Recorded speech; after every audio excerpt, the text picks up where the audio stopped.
2023-24 অর্থবছরে শ্রীপুর পৌরসভার বাজেট ছিল প্রায় 117 কোটি টাকা এবং পরের বছরগুলোতে বাজেট প্রায় 150 কোটি টাকায় পৌঁছাইছে। তো আপনি জাস্ট একটু ক্যালকুলেট করেন যে এত কোটি টাকার বাজেট যদি আমাদের সত্যি ডেভেলপমেন্টে ব্যবহৃত হইতো, তাহলে শ্রীপুরের কোনো রাস্তাঘাট বা শ্রীপুরের যেসব সেক্টরে আমরা সেবা নিতে চাই সেই সব সেক্টরে আপনার কি উন্নয়নের টাচ দেওয়া দরকার পড়তো? Definitely not. 117 কোটি টাকা জাস্ট 2023-24 অর্থ বছরেই বাজেট পাস হয়েছে।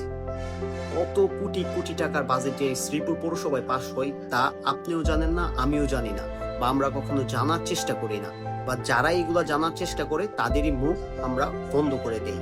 তো আমি মনে করি যে এখন আমাদের যেসব মেয়র পদপ্রার্থী আছেন বা যারা মেয়র নির্বাচন করবেন, তারা প্রতি বছর বাজেট পাস হওয়ার সাথে সাথেই আপনারা আপনাদের ওয়েবসাইট, ফেসবুক পেজ এবং প্রতিটা ওয়ার্ডে জানায় দিবেন যে আমাদের জন্য বাজেট পাস হয়েছে এত কোটি টাকা।